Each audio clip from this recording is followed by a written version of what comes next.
उशीर झाला. महाराज धावत धावत फेटा बांधून चालले मंडपाकडे आणि एकानं 2 पायामध्ये उडी मारली पाया लागण्यासाठी. महाराज खाली पडले, 2 दात भरले. करायला गेला पुण्य, झालं काय? म्हणजे लोकांना सांगा काही तर लोक ऐकता काही. बऱ्याचदा असं होतं, सांगसान काही तर लोक ऐकता काही. एकाने मी सांगला आतून स्वच्छ व्हा, तो घरी गेला आणि तांब्यात निरमा काढून पेला. घेतलं डबलं की पैसे सोडली आली की बस, घेतलं डबलं की पैसे सोडली आली की बस, घेतलं. आम्ही रस्त्याने चाललो म्हणे तुमची कीर्तन ऐकून खलास होणार. त्याने विचारलं झालं काय? म्हणे तुम्ही ना सांगला आतून स्वच्छ व्हा.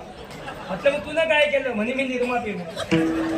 अरे भाऊ तुला स्वच्छ कुपडे व्हायचं सांगलं, तू झाला कुठून? म्हणजे सांगा काही लोक ऐकतात. एखाद्या डॉक्टर साहेबांना सांगलं जास्त पाण्यात औषधी घ्या, त्याला कपडे काढले नदीत गेला जेवढ्याला पाण्यात.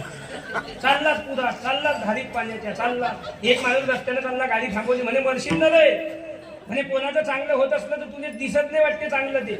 म्हणे काहून? म्हणे मला डॉक्टरनं सांगायला येण्या जास्त पाण्यात औषध घ्या.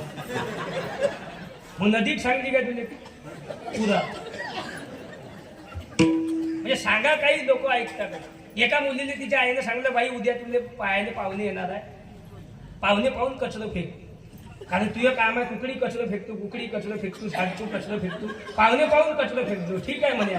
2 पाहुणे घरात येऊ दिले. मेच पाहुणा दरवाज्यात आला, त्याच्या तोंडावर कचरं फेकलं. ते 2 तर खिडकीतून पळाले. हा रोडनं पळत निघला. एक जण म्हणे काय गडबड आहे? म्हणे पोरगी आता अंगावर कचरं फेकते, लग्न झाल्यावर कचरा कुंडी बनवली. म्हणजे सांगा काही लोक ऐकतात. एकाला सांगलं झाडे लावा, झाडे जगवा. एक उभा राहिला, म्हणे काही सांगू नका. म्हटलं काहून? म्हणे 6 महिने अंदर होतो. त्याने विचारलं झाडं कशाचे लावले? म्हणे गांजाची. तू सांगलं कुठली, तू ऐकतो काय? म्हणजे सांगसान काही तर लोक ऐकता काही. एका सुनबाईला सासूनं सांगलं बाई मी पाण्याची खेप आणतो, चुलीवर दूध आहे, माझं इथं लक्ष ठेव. ठीक आहे म्हणे आत्याचा. तिच्या देखत कुत्रीनं दूध पेलं. मोबाईल पायात बसली, हाणलं नाही तिनं. सासू आली, खेप खाली ठेवली पाण्याची. म्हणे कावा यातलं दूध काय? पेली बाई कुत्री. म्हणे मग तुला काऊन नाही हाणलं? म्हणे तुम्ही ना माझ्याला सांगाल तुम्ही. अरे माझं असं की कुत्रं असं सांगलं तर हाणलं.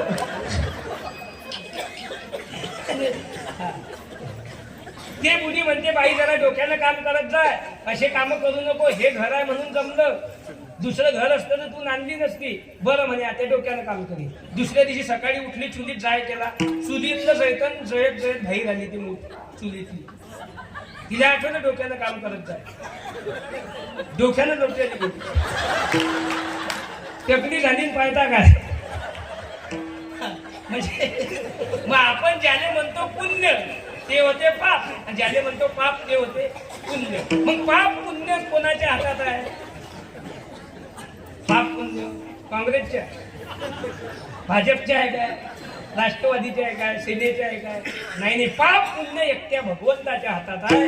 तो विटेवर उभा आहे, कटेवर हात आहे, आणि या जगाचा रिमोट त्याच्या हातात आहे. हे पाप पुण्य सर्व त्या भगवंताच्या हातात आहे. मग देवा काय पाप पुण्य तुझ्या हातात आहे? हो. मग कर्म माझ्या हातात आहे? हो. कर्म तुमच्या हातात आहे. मग मला फक्त तू कशातून सोड.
सुख काढा.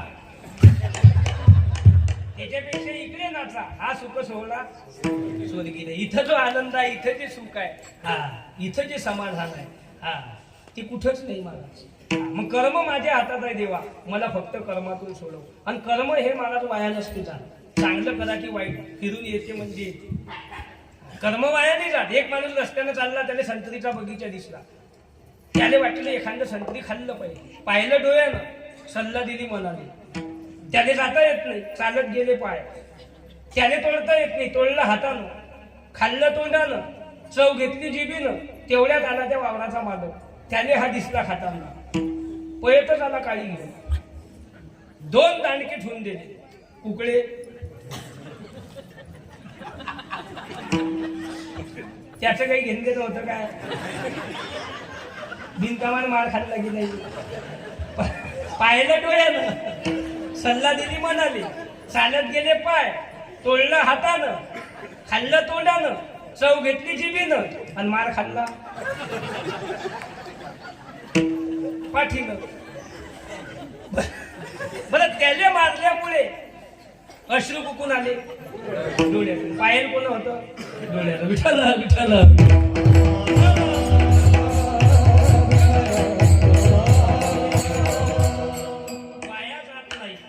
चांगलं करा की वाईट. आज जर एखादं कर्म वाईट असेल, आपण ते करत असू, आज मजा वाटत असेल, पण एक दिवस झटका बसल्याशिवाय राहत.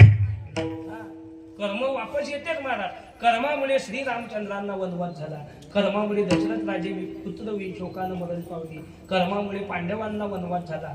कर्मामुळे जड भरत राजा हरणी गर्भा गेला. सोपं नाही कर्म. कर्म आज महाराष्ट्रामध्ये तुम्ही पहा, चोऱ्या, लुटमार, खून खराबे, भ्रूण हत्या, गोहत्या, आई वडिलांचे हाल या महाराष्ट्राच्या मातीत होते. लव जिहाद सारखे प्रकरण आज या महाराष्ट्राच्या मातीत तुम्हाला पाहायला मिळतात. आता मागच्याच महिन्यात 550 मुली बेपत्ता आहे महाराष्ट्रातल्या. किती? 550. आणि आतापर्यंत 30,000 हिंदू धर्माच्या मुलींनी लव जिहाद मध्ये लग्न केले इतर धर्मात. म्हणजे 30,000 म्हणजे हा आकडा साधा नाही महाराज. याने जबाबदार आम्ही स्वतः आहे. दुसऱ्याने काय नावं ठेवतात?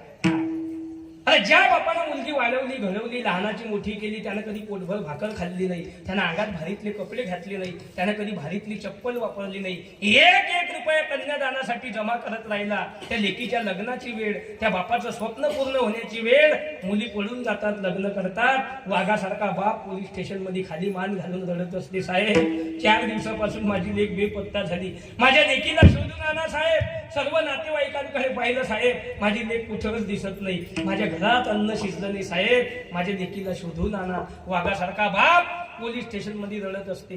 4 दिवसानं त्या बापाने पोलीस स्टेशन मध्ये बोलावतात.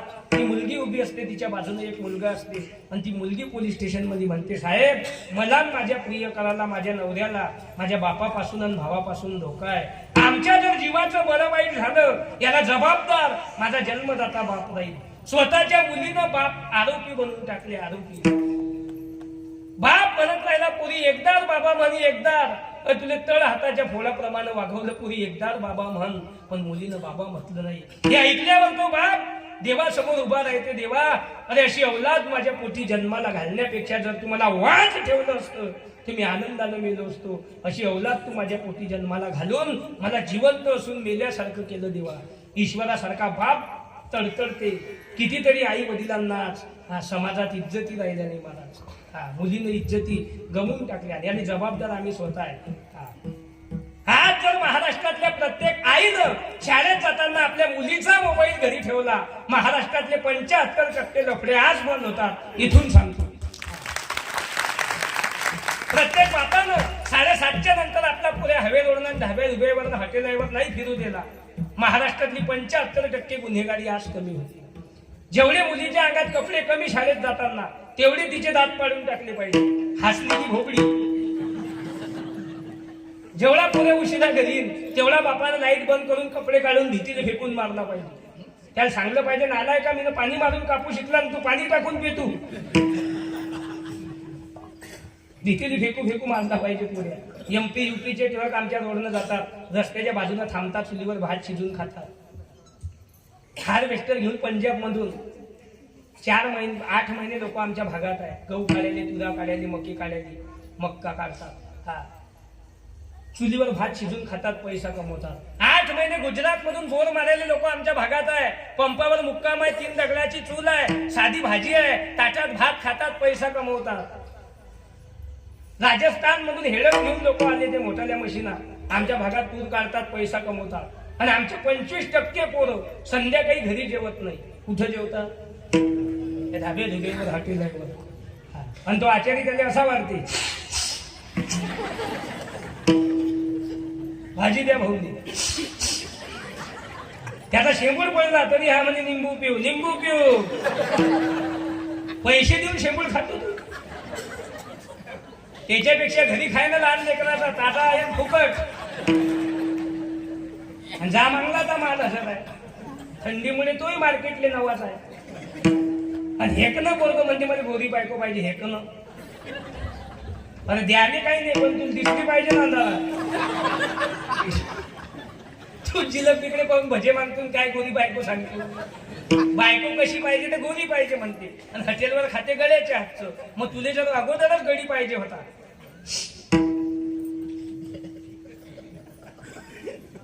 बायको केली कशाने तुला? त्यालाच आणतात तुझ्या घरी भाकरी करायला. कशाने दुसऱ्याची लेक बाय गुतून मारली. हा सगळ्याले हात जोडून विनंती आहे, मी बी तुमच्यातलाच आहे महाराज. फक्त मी उभा आहे, तुम्ही बसेल आहे. तुम्ही गरीबच आहे, आम्ही गरीबाचेच आहे. पण आज इतर धर्माचा अभ्यास केला आणि आपल्या धर्माचा अभ्यास केला, धर्म संपला. काय मत आहे तुमचं?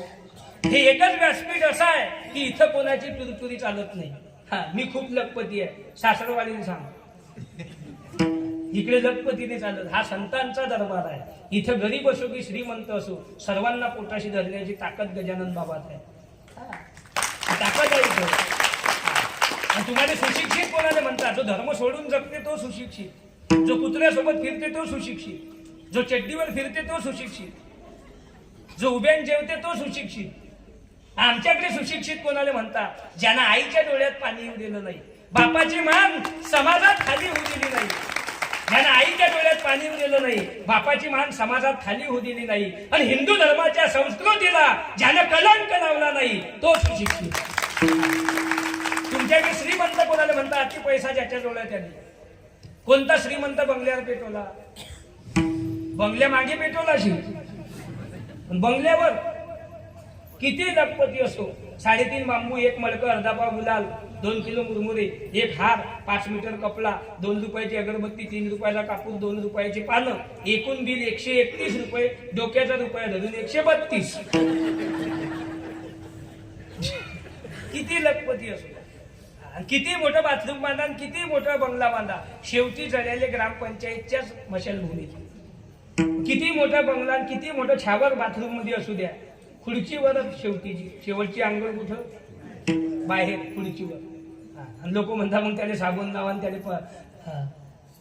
एवढं सोपं नाही महाराज ते.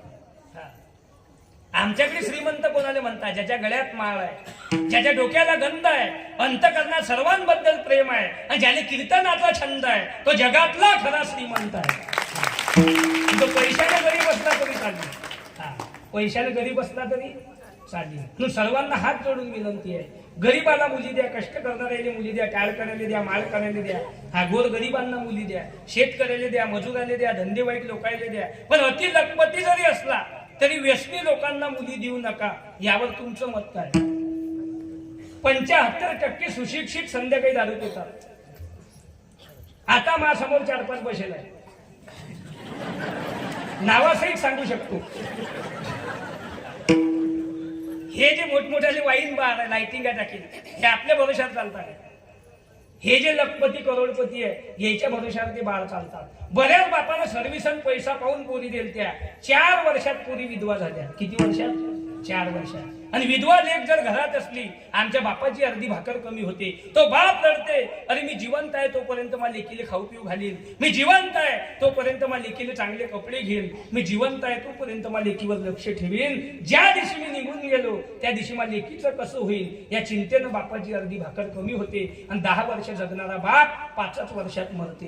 गयात मार आहे, परिस्थिती गरिबीची आहे, मुलगी देऊन टाका. तो एकरभर वावर घेईन याची गॅरंटी नाही, पण जो गुंठा बापानं घेतला त्याच्यावर स्लॅब टाकल्याशिवाय राहणार नाही. हे गॅरंटी धार्मिक घराने,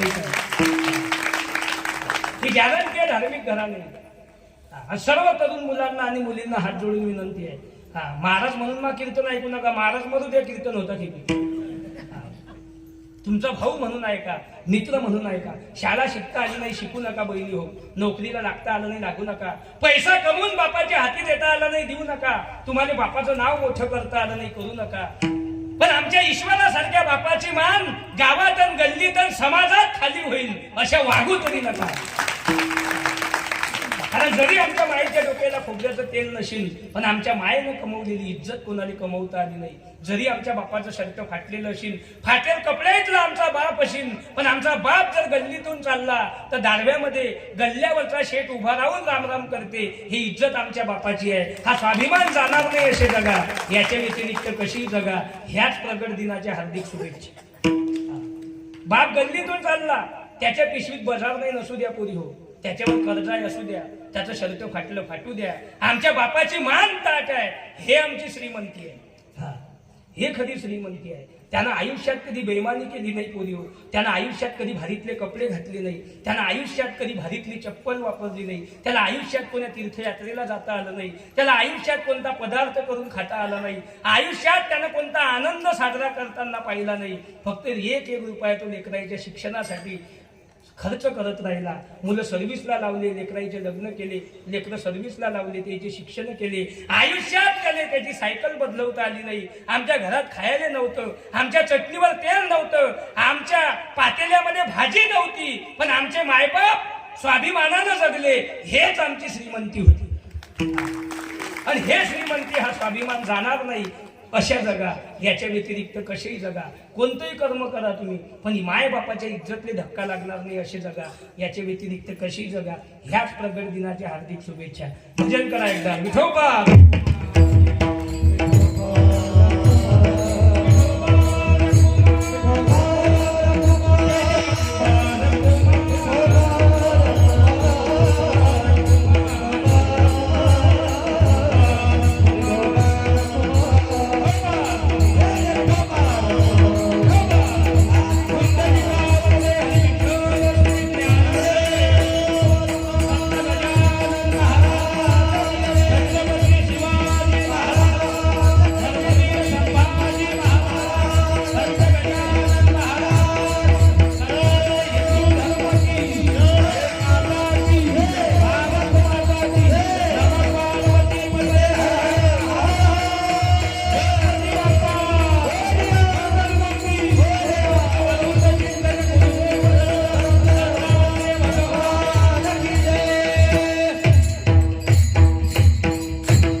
आजची ही 26व्या वर्षीचा चौथा दिवस.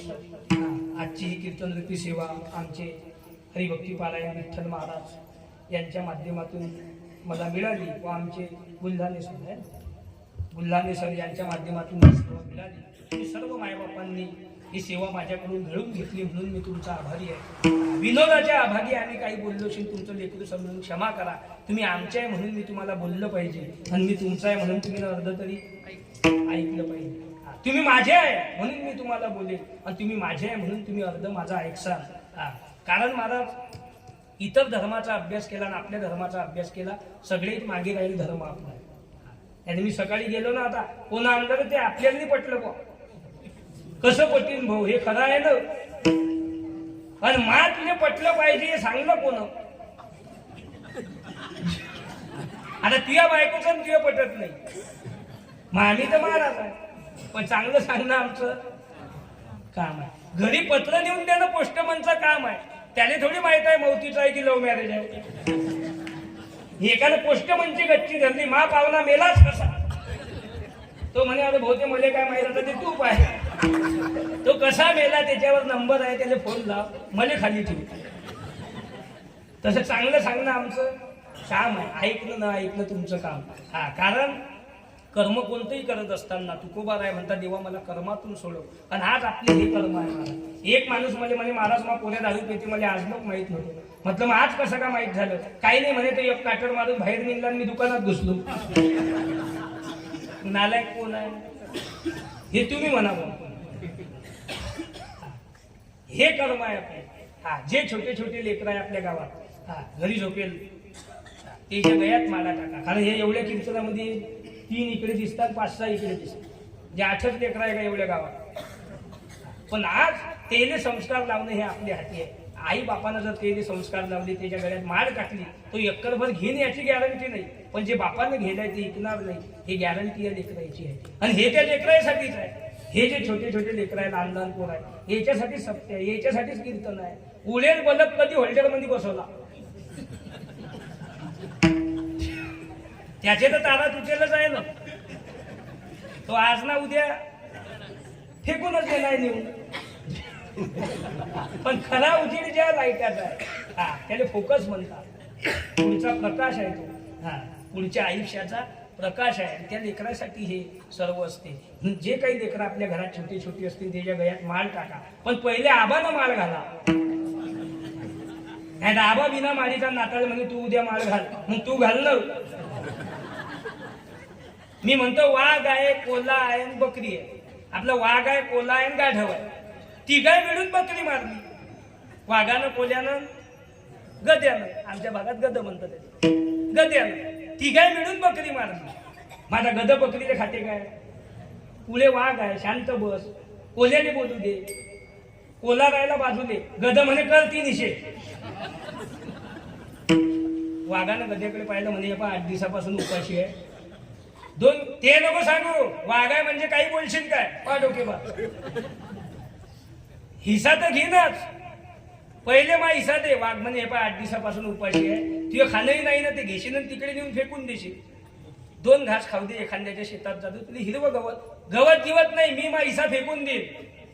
तुला काय करणार? कोल्हा शांत उभा राहिला. त्याला वाटलं पहिले या दोघांचं होऊ द्या, कारण कोल्ह्याचे 3 भाऊबंद वाघानं बिना नाश्त्याचे खायला होते सकाळी. कोल्हा शांत उभं राहिला. कोल्ह्याने माहित होतं वाघाची ताकद काय. कोल्हा नुसतं पाहिजे, गद म्हणे इसा टाक, कारण गद्यानं गावातलं पाहिजे, त्याला काही माहित नाही. वाघ कशाला म्हणतो? वाघ फक्त ऐकणं सोपं आहे, दिसल्यावर समजते कुणी कोण वली झाली. एवढं सोपं नाही मला. आबा सांगतात, आता एक होती म्हातारी, ते गेली एकीकडे, तिने दिसला वाघ. आणि आबाने जर ओरिजिनल वाघ दिसला जंगलात तर मग धोतर कुकडे तर पैजामा कुकडे. तसं गद्याला काही ते माहित नाही पुढचं काय. हिसा दे, वाघ म्हणे 2 घाल. ते नको सांगू, वाघानं असा आवाज काढला, जागेवर गद मेलं बघ. नुसता आवाज आलाच खलास. जसं गद खाली पडलं आणि त्याच्या नाकाजवळून फकुटा उडला, म्हणजे त्याचा जीव गेला. गद्याचा नाकाजवळून फकुटा उडला, त्याचा जीव गेला. कोल्हा तड दिशी उभं राहायला चालायला लागलं. वाघ म्हणे काय रे कोल्हा, कुठे चालला? कोल्हा म्हणे घरी. तुले नाही पाहिजे का हिसा? कोल्हा म्हणे मला काहीच नाही पाहिजे. तो हिसाही नाही पाहिजे, ते बकरी नाही पाहिजे, गद्यासहित तुम्ही खा. गद तुम्ही खान, बकरी पिलायले नाही, आपण मला घरी जाऊ द्या. वाघ म्हणे एवढं नॉलेज तुझे दिलं कोण या 5 मिनिटात? आता लोक तर तूही लाईन मध्ये उभा होता थैलीन परमिट घेऊ, आणि आता म्हणतो सगळं तुम्ही खा. एवढं नॉलेज तुला दिलं कोण? कोल्हा म्हणे मरेल गद्यानं, कोण देईल? गद मेलं पण मध्ये सांगून गेलो, जिता राहिलं असेल तर याने सगळं खाऊ दे. हा मधात बोलशील मायासारखा तुझ्या वाईट होईल. म्हणून हे सगळं तुम्ही खा, मला घरी जाऊ द्या. मग गद मेल्यावर जर कोल्हा पटकन सावध झाला, आमचे काही बिना माडीचे मेले, म्हणजे गदे नाही म्हणत मी, काही बिना माडीचे मेले आमचे. आबा मेला, पंजा मेला, बाप मुसना गेला, देखत देखत नातू पंतू तोही कैसा झाला. मग एवढे जर गेले, मग आपल्या कुळाचा उद्धार, आपल्या घराचा उद्धार, आपला उद्धार होण्यासाठी तरी आपल्या छोट्या छोट्या लेकरांच्या गळ्यात माळा टाका. तुकोबाराय म्हणता, देवा मला फक्त कर्मातून सोडव. तू इतरांना जवळ केलं ना, पुण्यवंत पाताळ लोकी नेला. सोदक्याचा बहुमान वाल्याचा वाल्मिक करून टाकला. बळीराजाने पाताळात येऊन घातलं. काय काम केलं, काय पाप केलं तर बिचाऱ्यानं पाताळात नेला. वाल्याचा कोण करून टाकला? वाल्मिकी करून टाकला. मुठभर पोहे सुद्धा माझे खाल्ले, त्याला सोन्याची नगरी देऊन टाकली. अहिल्या दगड झाली होती, शिळा होती, मनुष्य झाली, थोर कीर्ती वाखाली. दगड झाली, कशामुळे झाली आपल्या सर्वांना माहित आहे. दगड झाली होती, देवानं पाय लावला, तिची परत श्री झाली. मला कशामुळे झाली आपल्या सर्वांना माहित आहे. तरीही पतिव्रतेच्या यादीत तिचा पहिला नंबर लावला. अहिल्या, द्रौपदी, सीता तारा मंडू धरित पंचकन्या स्मरित नित्य महापातक नाश. पतिव्रतेच्या यादीत तिचा पहिला नंबर. मग तू इतरांना जवळ केलं, वाल्याचा वाल्मिक करू शकतो, सुदामाने मुठभर पोहे खाऊन सोन्याची नगरी देऊ शकतो. मग देवा मला तरी का दूर करशी अंगीकार, अनेक काय माझा भार. फक्त एक कर, मज सोडवी दातारा, कर्मापासून दुष्टरा. कारण तुझं माझं नातं कसं आहे देवा, जीवेच्या जीवना तुका म्हणे नारायणा. फक्त एक कर, पाण्याच्या वेगळी जशी मासोळी राहू शकत नाही देवा, साखरची गोडी जशी काढून दाखवता येत नाही, लवण मेळविता जळे, जसं पाण्यात मीठ टाकल्यावर ते वेगळं करता येत नाही. कन्या सासूऱ्याशी जाये मागे परतोनी पाये देवा, तसं तुझं माझं नातं आहे. जीवीच्या जीवना तुका म्हणे नारायणा. हे नारायणा मज सोडवी दातारा, कर्मापासून दुस्तरा. मग तुम्ही म्हणतात कर्मातून कसं सुटायचं. एखादी गोष्ट करत असताना ते कर्म जर देवाला अर्पण केलं तर तुम्ही कर्मातून सुटली. कामामध्ये काम काही म्हणा राम राम, जाईल भव श्रम सुख होईल दुःखाची. कोणतेही कर्म करत असताना वा वा काय मोठी महाप्रसादाची पंगत दिली भाऊ तुम्ही, आपली कशाची पंगत महाराज, हे तर गजानन बाबाची कृपा आहे असं म्हटलं म्हणजे तुम्ही त्या कर्मातून सुटली. मग ते कर्म देव स्वतःवर घेते. मग तो होऊन ये दिशीन आळ घाली सुदर्शन. आपल्यावर कोणतंच संकट येऊ देत नाही. सुदर्शन आडवं करून तो देव आपलं संकटातून रक्षण करते. फक्त कर्म देवाले अर्पण करत चला. कारण आपल्या घरी पाहुणे आली की आपण सहज म्हणतो भाऊ जेवण करून जा. नाही जाऊ द्या, 10:30ची गाडी आहे, जाऊ द्या. अहो जेवण करून जा, घर तुमचंच आहे. घर तुमचं आहे म्हटलं म्हणजे त्याला बरं वाटतं. नाही आपण घर तुमचं आहे म्हटल्यावर तो म्हणते काय, आण मग कागदपत्र निघ तू बाहेर, असं म्हणते काय तो. नाही घर तुमचं आहे म्हटलं म्हणजे त्याला थोडं बरं वाटते. मग तो 2 घास आपल्या घरी खाते. तसं वा वा काय मोठा बंगला आहे, काय वैभव आहे तुमचं, हे आपलं कशाचं महाराज, हे तर गजानन बाबाची कृपा आहे. असं म्हटलं म्हणजे तुम्ही कर्मातून सुटले. म्हणून कोणतंही कर्म करत असताना सहज कर्मेती झाली ब्रह्मार्पण. जन नोहे हा अवघा जनार्दन, ऐसी ऐकता नियुक्ती. हे ज्या दिवशी आपल्या अंगी आलं त्या दिवशी आपण त्या कर्मातून सुटलो असं समजा. म्हणून सर्वांनी त्या भगवंताच्या पांडुरंगाच्या चरणावर आपलं डोकं ठेवा, आपलं सर्वस्व त्याला अर्पण करा. कारण या जगामध्ये हे माय बाप भाऊ बहीण जेवढे काही दिसत असतील हे फक्त दिखावा आहे. उपजे ते नासे, नासे ते पुनरुपी दिसे, हे घटिका यंत्र जैसे परिभ्रमेगा. पण एक आपला जर कोण असेल या जगामध्ये तर तुका म्हणे तुझं सोडवे ना कोणी एका चक्रपाणी. भगवंताशिवाय तू आम्हाला कोणी सोडवू शकत नाही. म्हणून सर्वांनी गजानन बाबाला शरण जा. गजानन बाबाचा हात धरून भगवंताची प्राप्ती गजानन बाबा तुम्हा आम्हाला करून देतील. झालेली सेवा 2 चरणाचा भावार्थ सोडवला, 2 चरण तुमच्या समोर सरळ सोडवली. भविष्यात तुमची सेवा करण्याची संधी मिळाली, राहिलेल्या 2 चरणाचा सुद्धा भावार्थ सांगून टाकीन. आमची हरिभक्ती पारायण. काय नाव बाबाचं? गुरुवर्य आमचे सहदेव बाबा. सुंदर आवाज आहे. आळंदीमध्ये साधना केलेली आहे, तपस्वी व्यक्ती आहे. आवाजामध्ये एक प्रकारचं तप आहे, ते सांगण्याची गरज नाही कोण, ते आवाजच सांगते. तपश्चर्या आहे. बाबा 7 दिवस आपल्या गावामध्ये बाबांचे आमचे हरिभक्ती पारायण. विठ्ठल महाराज महाराज सुद्धा बऱ्याच कार्यक्रमाला असतात. सुंदर आवाज आहे. महाराजांचं चॅनल आहे. काय नाव आहे आपल्या चॅनलचं? संत पंढरी शेगाव चॅनलचं नाव आहे. गजानन बाबाच्या चॅनलचं नाव आहे. वा वा. आमची माऊली हरिभक्ती पारायण गजानन महाराज मडसे. इथंच गाव आहे. कोणतं गाव? शेंद्री. वा वा. महाराज शेंद्रीवरून आले. सुंदर आवाज आहे महाराजांचा सुद्धा. गुणीजन मंडळी आहे, गायक आमचे बाबा ज्यांनी आपल्या संस्थांवर पुजारी म्हणून 10 वर्ष सेवा केली आहे. 10 वर्ष आमच्या बाबांनी सेवा केली. बाबा सुद्धा टाळ घेऊन उपस्थित आहे. सर्व बालगोपाल टाळकरी मंडळी, आमच्या माता भगिनी आहे, इकून एक बाळ आहे, इकून टाळकरी मंडळी आमचे बाबा. काय नाव तुमचं? तुलसीदास महाराज आहे आमचे हरिभक्ती पारायण. कावणे महाराज आहे, 7 दिवस आपल्या गावाला सेवा देतात. म्हणजे सोनोने महाराज आहे. श्रीकृष्ण महाराज.